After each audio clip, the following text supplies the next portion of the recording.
നമസ്കാരം.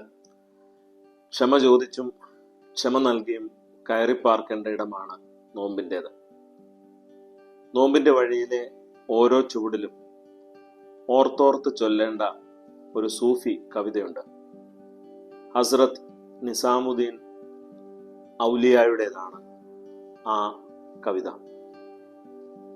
നിങ്ങൾ നടന്നു പോകുന്ന വഴിയിൽ ഒരാൾ മുള്ളുകളിട്ടാൽ പകരമായി അയാളുടെ വഴിയിൽ നിങ്ങളും മുള്ളുകളിട്ടാൽ വഴി മുഴുവനും മുള്ളുകൾ മാത്രമായിരിക്കും ഉണ്ടാവുക. മറിച്ച് പൂക്കളാണ് വിതറുന്നതെങ്കിൽ ആ വഴി പൂക്കൾ മാത്രം ഉള്ളതായിരിക്കുകയും ചെയ്യും. ശരിക്കും എത്ര മുനവെച്ച വാക്കുകളും പ്രവൃത്തികളും കൊണ്ടാണ് നാമൊക്കെ ഓരോ ദിവസവും പൂരിപ്പിച്ചു പോരുക. എന്നാൽ മറ്റൊരു സാധ്യത നമ്മുടെ ജീവിതത്തിലുണ്ട് എന്ന ഓർമ്മക്കുറിപ്പാണ് സത്യത്തിൽ സുവിശേഷം. കണ്ണിന് പകരം കണ്ണ്, പല്ലിന് പകരം പല്ല് എന്ന് കേട്ടിട്ടുണ്ടല്ലോ എന്നാണ് യേശു അവരോട് പറഞ്ഞത്. എന്നാൽ അങ്ങനെ ചെയ്യുന്നതല്ല ശരിയായ നീതി. പിന്നെയോ ഉപദ്രവിക്കുന്നവർക്ക് വേണ്ടി പ്രാർത്ഥിക്കുക, ശത്രുക്കളെ സ്നേഹിക്കുക, ഇങ്ങനെയൊക്കെയാണ് തൻ്റെ ശ്രോതാക്കളോട് യേശു പറയുന്നത്.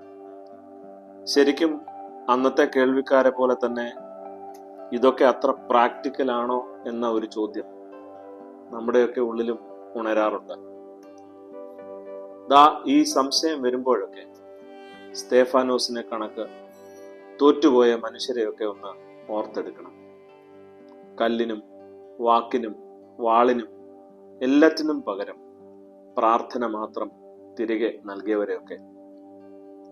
വാസ്തവത്തിൽ നമ്മുടെയൊക്കെ സാമാന്യ ബുദ്ധിക്ക് അതീതമായി അവരൊക്കെ നടന്ന അസാധാരണ വഴികളിലൂടെ പിച്ച വെച്ച് നടക്കാനുള്ള ശ്രമമാണ് പ്രിയരെ ഈ ശുഭക്കോനോയും മറ്റും. ക്ഷമിക്കാനും പൊറുക്കുവാനും ഉള്ളം തുറന്നൊന്ന് വാരിപ്പുണരാനുമുള്ള ദിവസം. പരസ്പരം നമസ്കരിക്കാൻ അറിയാത്ത നമുക്ക് എങ്ങനെയാണ് ദൈവത്തെ നമസ്കരിക്കാനാവുക? നമ്മുടെ അഹന്തകളെ നീക്കാം, പരസ്പരം ക്ഷമിക്കുവാൻ നമുക്ക് പഠിക്കാം. നമസ്കാരം.